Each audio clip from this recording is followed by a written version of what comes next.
Yishai, shalom. Shalom. How are you doing? Oh my gosh, everybody. Shalom, everybody. How are you? I'm doing great. I'm in such a good mood to be here. I'm excited for the mitzvah of the parade. The mitzvah of the parade. Ladies and gentlemen, it's a mitzvah to go. Let's go into the limud. We're in a shul here. It's very Why simple. is it a mitzvah? It's a mitzvah because we have to be supporting the Jewish people. When we come out strong for Israel, for Yerushalayim, for Kibbutz Galuyot, for that God gave us this land, and we're promoting it and saying it out loud here in New York with a Mamdani.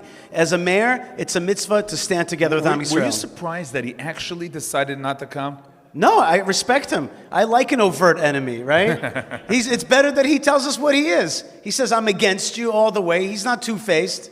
It's good. It's As we asked before, how dangerous I mean, it's is not good because it's very sad exactly. that we have a How mayor. dangerous is this? I take our enemies seriously.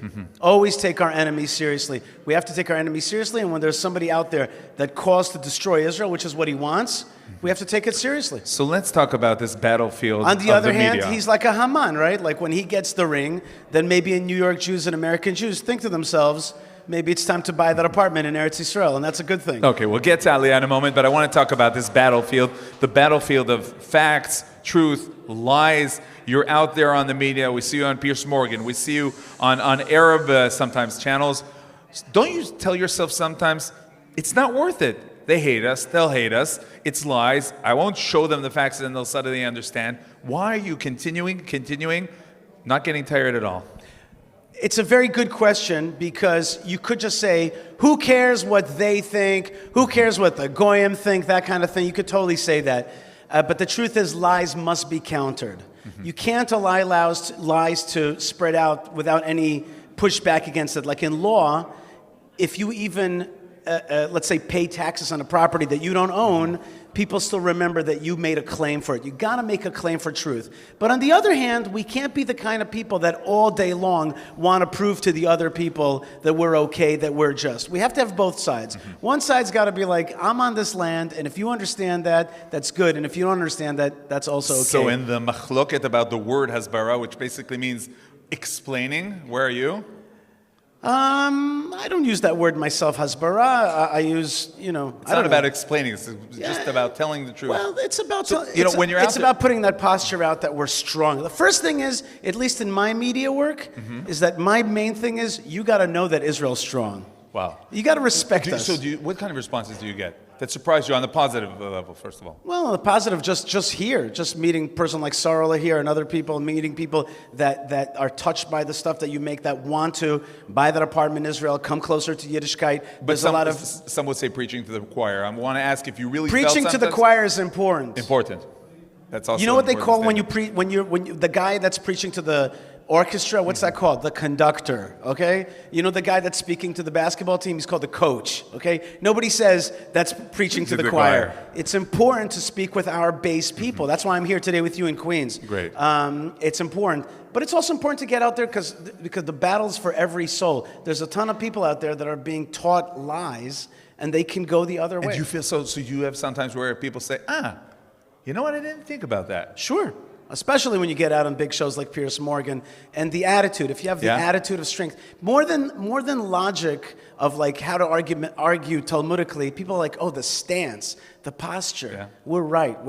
Baruch Hashem, that's the posture of the Jewish community of Hebron that I represent. I'm here with Rabbi Dan Rosenstein. Right, exactly. You're doing this really also in light of what you're doing in the city of our forefathers, Ma'arat HaMachpelah, Hebron. That's where the spirit is, right? You didn't get the memo? It's city of the forefathers city and of the mothers. Forefathers and mothers. And mothers, the mamas. Don't forget the mamas. Of course. That's part of it, okay? So really tell us about that ruach, that spirit. Well, I want to say Hebron is the most ancient Jewish community. It's our first burial place. That's where Abraham and Sarah buried and the rest of the biblical family. There's a strong Jewish community. But just today I want to talk about something else about Hebron, is that Hebron, it's a settler city. It's these like hardcore, folks holding on to this piece of land. And yet we're marching here in the parade. The Hebron Fund has got a float in New York City. Why? Because Hebron connects everybody. Because we want to come out here and hold hands across the Atlantic. We want to be here with the people. We want to connect them. That's exactly Hebron from the word chibur. So that's what we're here to do. Before you kick me off stage, I just want to say... never kick you Before off you stage. kick me off stage, I just want to say that there's many people in this room that have been doing great things. There's the Land of Israel Heritage Foundation, Rabbi Dovi, and many people here, and the Chazak organization. There's ARUTZ SHEVA that's here. There's Dr. Paul Brody. I wanted to tell the ministers that this is the best government that we've ever had in Israel, and I wanted to congratulate them. So you know what? You mentioned the ministers, you mentioned the government. A few words about the current administration. You have big hopes that we'll see more and more good things from this administration? American, you mean? I think that we've had the best president that we could have. And we should be, I think that he's a Cyrus-type historical figure. The only question is, have we done as much as he's recognized that we should do? Like he told us, get rid of the bad guys in Gaza. We didn't get rid of all of them. He said, take it over, that kind of stuff. We could do more given this. I hope that our administration gets in line with the American administration. And I hope that this war in Iran continues. I think people don't understand that this is a bad guy for the whole world. Mm-hmm. They want to suppress the whole world. They want to destroy America, destroy Israel. They also want to destroy the Middle East. They want to suppress every freedom-loving peoples there.